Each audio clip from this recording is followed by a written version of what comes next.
এই দেখো দেখি, তুমি কেন চোখের জল ফেলছো? তুমি আরো একবার আমাকে গর্বিত করেছো মা। ডাকাত দলকে শাস্তি দিয়ে তুমি অনেক বড় কাজ করেছো। তুমি চোখের জল ফেলো না। কাদের জন্য চোখের জল ফেলছো? অন্দরে যাও, তারা আমাকে প্রস্তুত করার দিয়ে মন দাও। একটা কথা বুঝতে পারছো না তুমি মা? যাদের এতদিনের শিক্ষা হয়নি তাদের শিক্ষার পরও কোনোদিনও হবে না। তাদের সাথে কথা বলা বৃথা।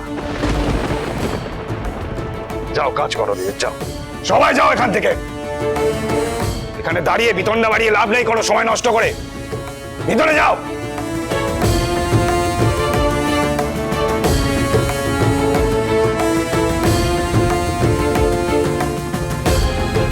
এসো মা। দাঁড়াম।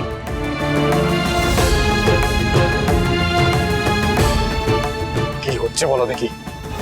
গুপ্তচরের সংখ্যা বৃদ্ধি করো। বিবাহের আগে আমাদের আরো সজাগ থাকতে হবে। আগেরও করে যা।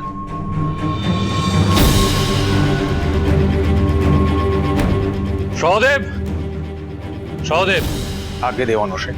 রাজ্য জুড়ে গুপ্তচরের সংখ্যা বাড়াও। কোনো অপরিচিত নতুন মুখ দেখলে সাথে সাথে আমাকে খবর দেবে। যাও।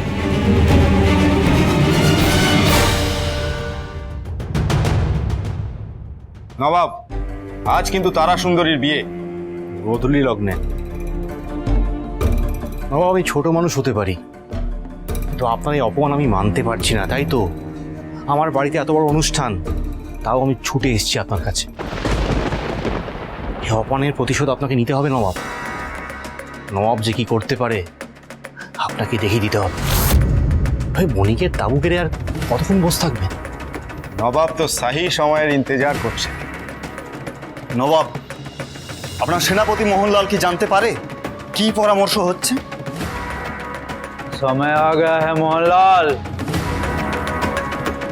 ভিন রাজ্যের বণিক সেজে বিয়ে বাড়ি থেকেই তারা সুন্দরীকে উঠা लेने का, যার জন্য এত সময় ধরে আমরা এই জঙ্গলে তাবু ফেলে বসে আছি।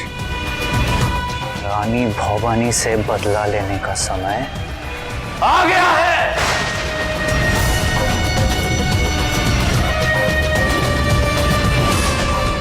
এরা এখানে কি করছে? কি কথা বলছে সেটাও তো এত দূরে শোনা যাচ্ছে না।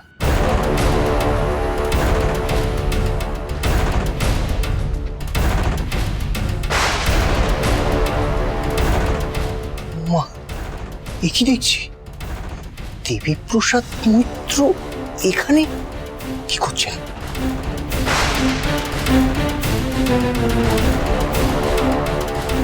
ভাইয়া ভাইয়া ভাইয়া, ওখানে কি হচ্ছে? জঙ্গলে সব তাঁবু ফেলেছে।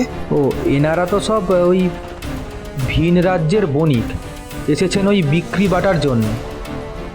ও হ্যাঁ, ঠিক আছে।